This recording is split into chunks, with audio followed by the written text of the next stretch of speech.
안녕하세요. 저는 서울 아산병원에 근무하는 가정의학과 전문의 전성훈이라고 합니다. 우리가 코로나 사태로 인해서 같이 만나지 못하고 올해에도 화면으로 만나게 됐습니다. 빨리 코로나 사태가 종식돼서 강의실에서 같이 만나고 질문도 받고 대면으로 할 수 있는, 강의할 수 있는 시간이 빨리 왔으면 좋겠습니다. 오늘 제가 드리려고 하는 말씀은 당뇨병의 합병증입니다. 당뇨병은 합병증을 예방하기 위해서 철저하게 치료해야 된다고 말씀드릴 정도로 당뇨병의 합병증은 굉장히 중요하다고 말씀드릴 수 있습니다. 당뇨병의 합병증은 두 가지로 나눌 수 있는데 급성합병증, 만성합병증으로 나눌 수 있습니다. 급성합병증으로는 당뇨를 치료하면서 혈당이 너무 높다거나 혈당이 너무 떨어졌을 때 생길 수 있는 그런 것들이고요. 이건 내게 응급실로 빨리 오셔서 치료해야 되는 그런 일이 생기기도 합니다. 만성합병증은 당뇨를 치료하면서 생길 수 있는 그 합병증인데 두 가지로 역시 분류할 수 있는데 대혈관 합병증이라고 하는 거는 큰 혈관이 막히는 일이 생기는 겁니다.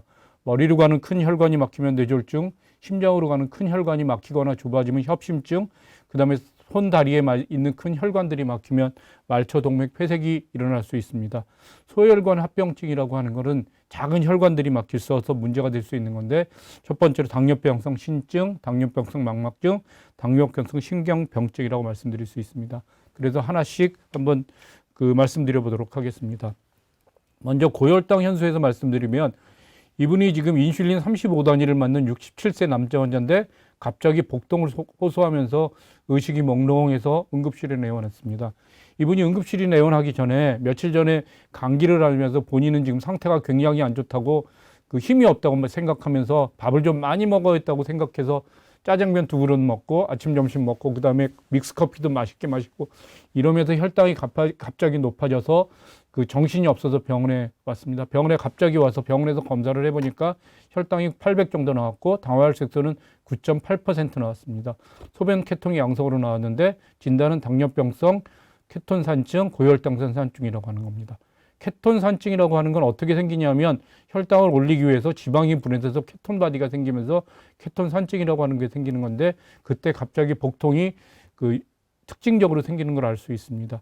그래서 이분 환자는 너무 한꺼번에 음식을 많이 먹었기 때문에 문제가 생기는 건데 기존은 인슐린이 부족해서 우리 인슐린이 있어야만 우리 몸속에서 혈당을 사용할 수 있는데 우리 몸속에서 혈당을 사용하지 못하니까 피 속에서 혈당은 많이 높아져 있지만 우리 몸속에서 사용할 수 있는 혈당이 없어서 혈당을 올리기 위해서 지방을 분해하는 거고 그 다음에 지방을 분해해서 케톤바디가 되는 거고 그 다음에 우리 피 속에 있는 혈당은 굉장히 높기 때문에 혈당이 높게 되면 혈당을 많이 없애기, 혈당을 빼기 위해서 소변이 굉장히 많이 늘어나게 됩니다. 그래서 상대적으로 탈수가 아주 심각한 문제가 생기는데 이럴 때 정신을 잃는 그런 일이 생길 수 있습니다.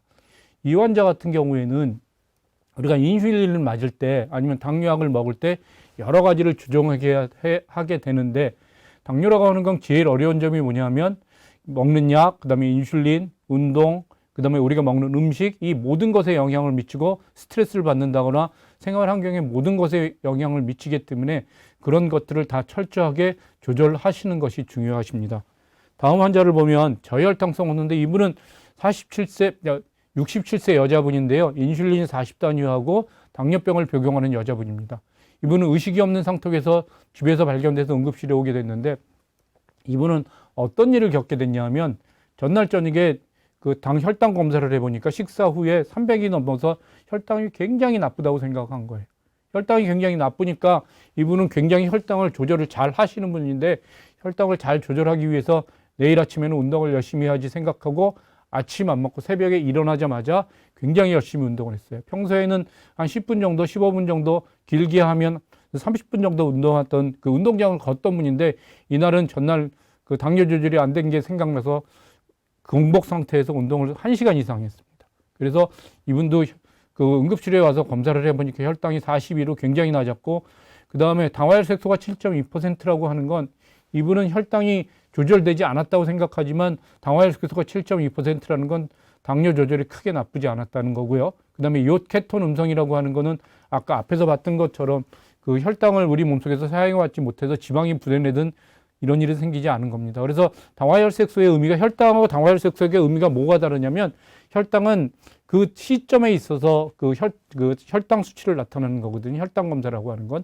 당화혈색소라고 하는 건 우리가 지난 3개월 동안 당뇨를 어떻게 조절했는지 나타나는 수치이기 때문에 당화혈색소가 정상 범위에 있다면 혈당이 그 당시에 조금 높거나 조금 낮더라도 크게 문제될 게 없다는 걸 알아주시면 좋겠고요. 우리가 혈당을 조절하는 목표가 혈당을 정상화시키는 거지만 장기적으로는 당화혈색소를 정상 범위로 유지해서 합병증이 생기지 않도록 하는 게 중요하고요. 이분은 저혈당이고 그다음에 저혈당이 생긴 경우에는 포도당을 빨리 주사해서 혈당을 올리게 되면 잃었던 정신을 다시 돌아오게 할 수 있습니다. 다음에는 이제 만성합병증 중에서 대혈관 합병증에 대해서 하나씩 말씀드려 보도록 하겠습니다. 대혈관 합병증이라고 하는 건 혈관이 막혀서 동맥경화가 문제인데 동맥경화가 뇌졸중, 협심증, 말청동맥이 생기면서 그 폐색을 일으킬 수 있고 아주 좁아지는 경우가 생길 수 있습니다. 위험 요인은 당뇨뿐만이 아니라 고혈압, 고지혈증, 흡연, 나이 이런 여러 가지가 그 위험 요인으로 작용하기 때문에 당뇨 조절뿐만 아니라 고혈압도 조절해야 되고 고지혈증은 잘 관리해야 되고 담배도 끊어야 되는 이런 일이 잘 관리하셔야만 합니다. 당뇨병 환자는 과거에 그 뇌졸중, 협심증에 있는 사람들이 좀 더 많이 그런 일이 생기거든요. 그래서 당뇨 환자들 같은 경우에는 과거에 질병이 있는 분과 동일하게 위험한, 좀 더 위험한 군으로 분류해서 철저하게 관리하는 걸 권해드리고 있습니다. 그래서 철저하게 당뇨 관리, 고혈압 관리, 고지혈증 관리가 중요하겠고 담배 끊는 게 굉장히 중요합니다. 담배라고 하는 거는 혈관을 수축시켜서 혈관을 막게 되는 그런 일이 생기기 때문에 동맥경화 예방을 위해서는 담배를 끊는 게 굉장히 중요합니다. 먼저 심장으로 가는 그 관상동맥이 좁아졌을 때 생기는 거는 협심증, 심근경색이라고 하는 겁니다. 관상동맥이 좁아졌을 때는 협심증, 완전히 막힌다면 심근경색이라고 말씀드릴 수 있는데요. 증상이 그 가슴이 심하게 아프거나 호흡곤란이 생길 수 있는데 심근경색이 된다면 30분 동안 굉장히 가슴에 통증이 심하고 식은땀이 뻘뻘 나는 이런 일이 생기는 게 전형적인 증상인데 당뇨 환자에 있어서 제일 어려운 적이 뭐냐면 이런 전형적인 가슴의 통증이나 이런 증상이 없는 경우가 많이 있습니다. 그냥 소화가 안 된다거나 가슴이 약간 불편하다고 했는데 나중에 심각한 그 심근경색이나 협심증으로 진단되는 경우를 볼 수 있습니다. 그래서 진단은 심전도, 혈액검사, 운동부하검사 같은 걸 해야 되고 심장 CT, 혈관 조영술을 해서 그다음에 약물 치료, 만약에 필요하면 스텐트 치료, 풍선 확장술 같은 걸 해야 되니까 당뇨 환자 같은 경우에는 당뇨를 철저하게 조절하는 게 제일 중요하다고 말씀드릴 수 있겠습니다. 그다음에 뇌졸중이 생길 수도 있는데 동맥경화에 의해서 혈증이 발생했을 때 그 뇌경색이 생기는 게 제일 많습니다. 증상은 뇌졸중의 증상이 사지마비, 언어장애, 두 개 보이는 거, 어지러움증 등 여러 가지가 생길 수 있습니다. MRI, CT로 진단하는 거고 되게 필요하면 약물 치료를 할 수 있는 거고 필요한 경우에는 여기도 혈관이 좁아져거나 막혀 있는 경우이기 때문에 스텐트나 풍선 확장술을 시행할 수 있습니다. 그 다음에 말초 혈관 폐색이라고 하는 거는 그 조그만 혈관이 팔다 특히 다리에 있는 혈액 공급이 막히는 경우가 많이 있는데 그렇게 되면 그 다리로 가는 그 동맥이 막히기 때문에 혈액 공급이 안 되면서 운동이나 근육이 저리는 당기는 증상이 생기고 이걸 파행이라고 합니다. 그래서 그 평소에는 괜찮다가 걷거나 운동할 때 여러 가지 문제가 생기는 걸 통증 같은 게 생길 수 있는 그런 증상이 생길 수 있고요. 진단은 제일 쉽게 할 수 있는 거는 지금 다리나 손을 봤을 때 위에 있는 혈관이 막혔을 때 발바닥이나 아니면 맥박을 지어봤을 때 맥박이 촉지되지 않으면 진단할 수 있고요. 실제로는 검사를 하게 되면 혈관을 직접 보는 초음파나 아니면 혈관 조영술을 통해서 진단해서 치료를 하게 됩니다. 치료는 약물 치료를 할 수도 있고 스텐트 치료할 수 있고 아니면 직접 그 혈관이 좁아져 있는 데로 수술하는 경우도 있습니다. 다음에는 신증에 대해서 말씀드리려고 하는데요. 당뇨병성 신증에서 제일 먼저 나타나는 게 미세 단백뇨라고 하는 겁니다.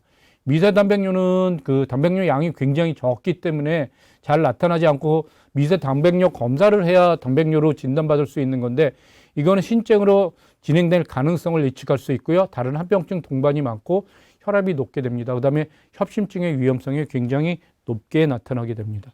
그래서 당뇨병성 신증을 진행하는 단계를 보면 제일 처음에 미세 단백뇨라고 해서 정밀 검사를 했을 때만 나타나는 단백뇨를 볼 수 있고 이건 소변 검사했을 때 잘 나타나지 않기도 하기 때문에 미세 단백뇨를 1년에 한 번 정도 소변 검사하고 혈액 검사를 통해서 진단할 수 있고요. 이때 해야 될 거는 혈당 조절, 혈압 관리, 단백질 제한식이라고 하는데 신장에 나쁜 게 단백질이기 때문에 단백질을 적게 먹어야 되는데 이때 말씀드리는 건 단백질은 킬로그램당 몸무게 1kg당 1g 정도를 먹게 되면 60kg이신 분들은 대개 60g 정도의 단백질을 섭취하도록 그렇게 권유하고 있습니다. 그래서 너무 많은 단백질을 먹지 않도록 주의하는 게 제일 드리고 싶은 말씀이고요. 그다음에 단백뇨가 나왔다 안 나왔다 하고 그다음에 지속되면 지속독 단백뇨라고 해서 단백뇨가 소변 검사할 때만 나타나게 됩니다. 이때는 신기량이 떨어져서 저 단백질 식사를 더 적게 먹어야 되는데요. 이때는 킬로그램당 0.8g 정도의 단백질을 식사하도록 그렇게 말씀드릴 수 있습니다. 그래서 이런 단계가 진행돼서 잘 치료가 안 되면 결국에는 투석이나 신장 이식을 하게 되는 그런 나쁜 단계로 넘어갈 수 있는데요.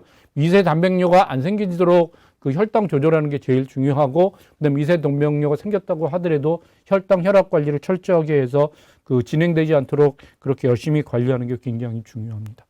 그래서 당뇨병의 신증은 어떤 사람들한테 많이 생기냐 하면 당뇨병 유병 기간이 굉장히 오래된 사람들한테 많이 생기고요.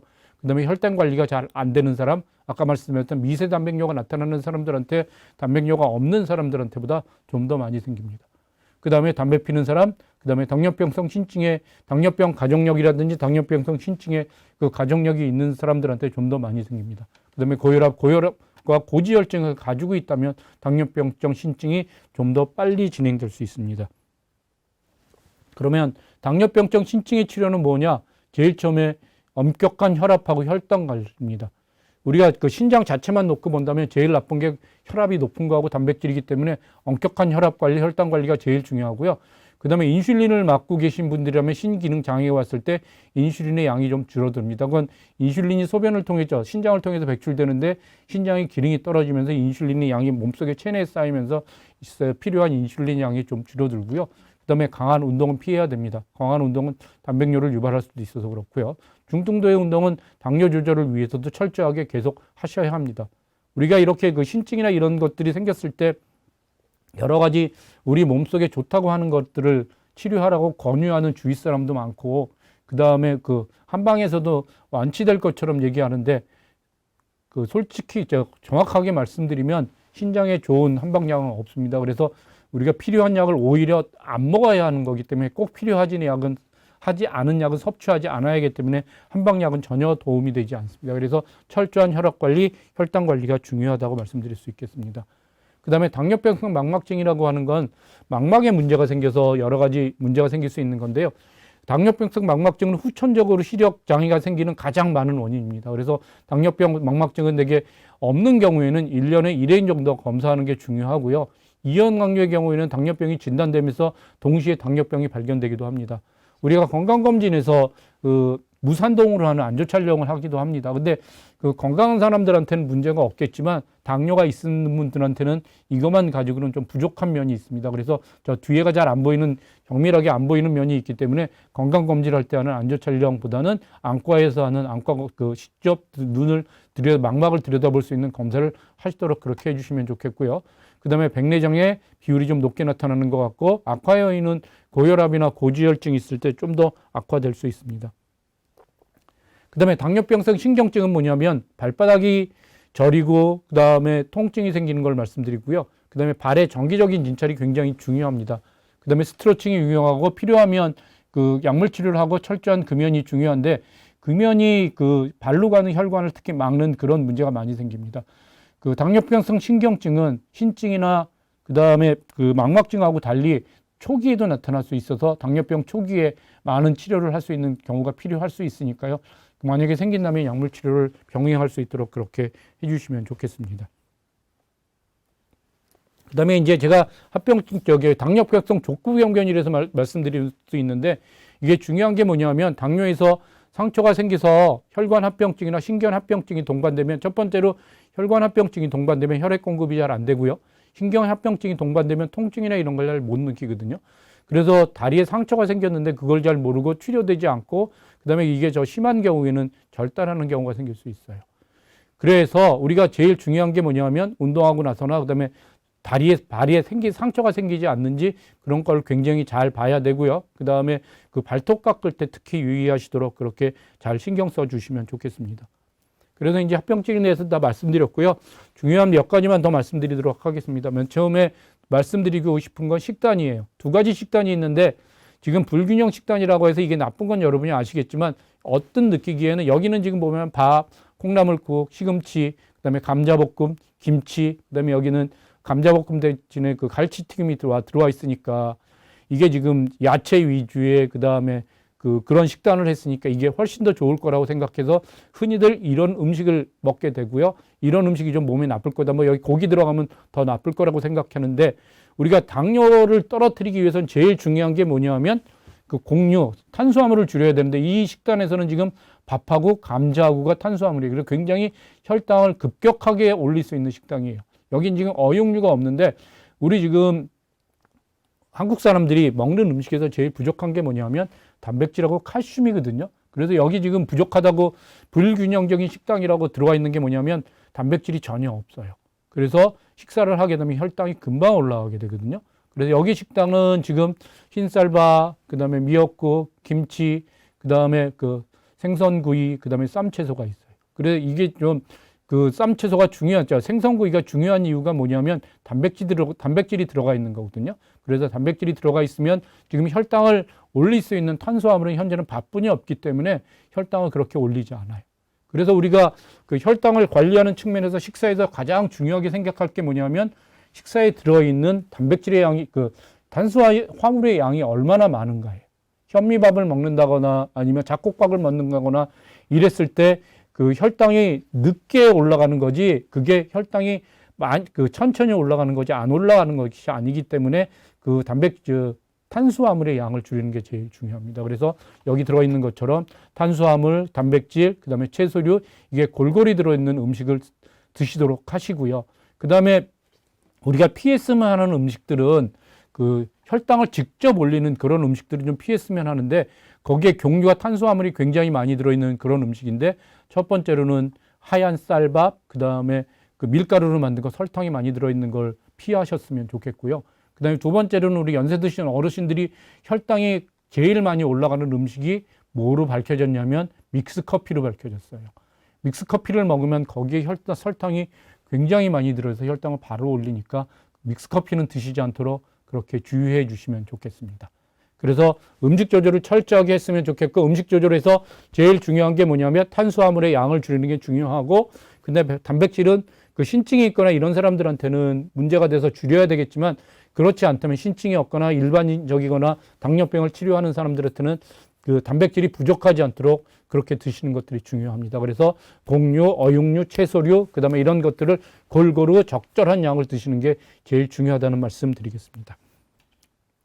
그 다음에 이제 당뇨병 환자의 그 운동에 대해서 말씀드리려고 하는데요. 운동은 어떤 것들이 중요하냐면 그 유산소 운동 위주로 하는 거고요. 그 다음에 근력 운동을 병행해야 된다고 생각하는데 제가 들어본 사람 중에서는 잘못 알고 있는 게 뭐냐면 유산소 운동은 안 하고 근력을 느껴요. 근력 운동을 해서 근육만 늘린다고 생각하는데요. 두 개를 병행하는 거고 주로 해야 되는 운동은 유산소 운동을 위주로 하는 거고 근육이 생기면 근육에서 인슐린의 저항성이나 이런 게 많이 떨어지기 때문에 그 혈당을 떨어뜨릴 수 있는 그런 역할을 할 수 있어요. 그래서 근력을 늘리는 게 중요하긴 하지만 중요한 건 유산소 운동을 위주로 하는 거고요. 운동의 종류는 수영, 걷기, 자전거 타기 등을 말씀드릴 수 있고요.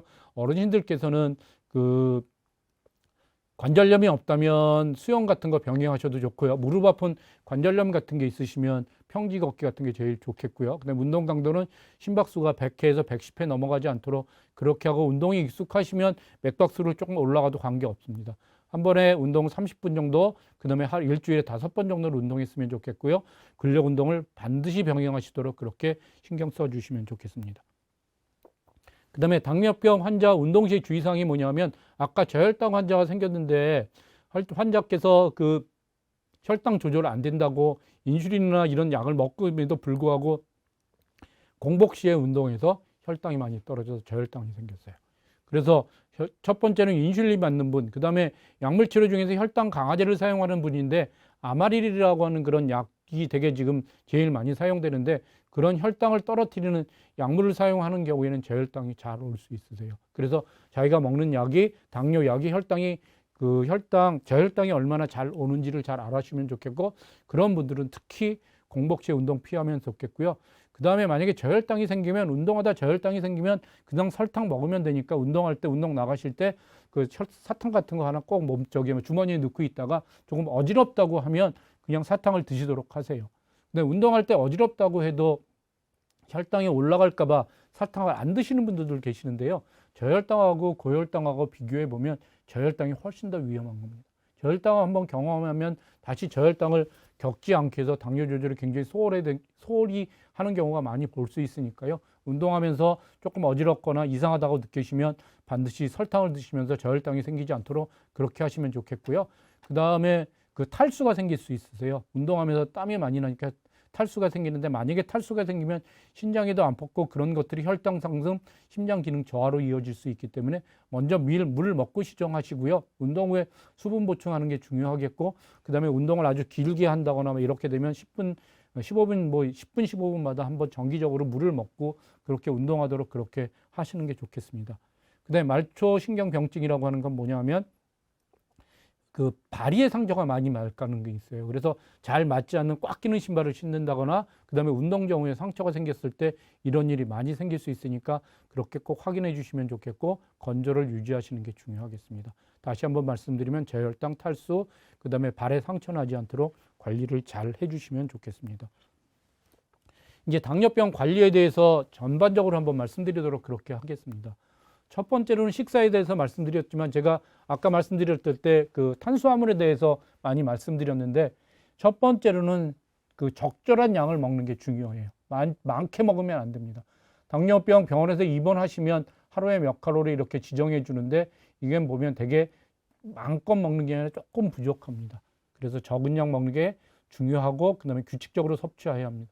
이게 지금 언제 아침에 먹었다, 점심 먹었다, 이거를 정기적으로 먹어야만 우리가 혈당이 그렇게 크게 거기에 맞춰서 약 처방하고 거기에 맞춰서 그 문제 없도록 관리할 수 있으니까 너무 많이 먹지도 않고 규칙적으로 섭취했으면 좋겠고요. 그 다음에 같은 양이라도, 그 다음에 탄수화물이라도 건강한 탄수화물을 먹었으면 좋겠고, 그것들이 낮은 낭지수라고 해서 혈당이 빨리 올라가지 않는 그런 것들, 아까 말씀드렸던 혈당이 빨리 올리는 밀가루, 그 다음에 흰쌀밥, 설탕 같은 걸 피하시면 좋겠고요. 운동 열심히 하시면 좋겠고, 규칙적으로 근육 운동을 병행하시는 게 중요하겠고요. 스트레스를 갖게 되면 스트레스 호르몬이 우리 몸속에서 나오는데, 그건 다 혈당을 올리는 쪽으로 작용하기 때문에 스트레스를 관리하는 게 중요하고요. 그 다음에 우리가 자면서 11시부터 3시까지 잠을 잘 주시면 그 시간에 혈당이 떨어뜨리도록 작용할 수 있는 호르몬이 분비되는 걸 알 수 있습니다. 그래서 이렇게 운동 열심히 하고, 그 다음에 식사 관리 잘 하고, 병원에서 준 약 잘 먹고, 스트레스 걸리지 않도록, 스트레스 생기지 않도록 잘 관리하시고, 그 다음에 수면의 질을 높이는 이런 그 생활 습관을 가시도록 그렇게 하셨으면 좋겠습니다. 그래서 이상 말씀드렸는데요. 다시 한번 요약해서 말씀드리면, 당뇨병의 합병증이라고 하는 건, 급성 합병증은 고혈당이나 저혈당으로 말씀드릴 수 있는데, 고혈당은 되게 관리를 잘 못해서 너무 식사를 많이 한다거나 이럴 때 생길 수 있으니까 그런 관리를 잘 하시도록 그렇게 하시면 좋겠고요. 저혈당은 되게 약이 과하거나 공복 시에 운동할 때 생길 수 있으니까 그런 때를 대비해서 운동할 때 사탕 같은 거 주의하시면 좋겠고요. 만성합병증은 큰 혈관이 막히는 일이 생길 수 있고, 그거는 그 뇌졸중, 그 다음에 협심증, 말초혈색, 폐색이 생길 수 있는데, 그거는 당뇨뿐만 아니라 당뇨, 고혈압, 고지혈증, 담배 끊는 게 중요할 것 같고요. 그 다음에 작은 혈관이 막히는 그 신증, 망막증, 그 다음에 말초 신경병증 같은 건 혈당 자체를 철저하게 조절하는 게 굉장히 중요합니다. 그래서 이런 합병증이 생기지 않도록 당뇨병 관리를 잘 하시도록 그렇게 해주시면 좋겠습니다. 이것으로 마치겠습니다.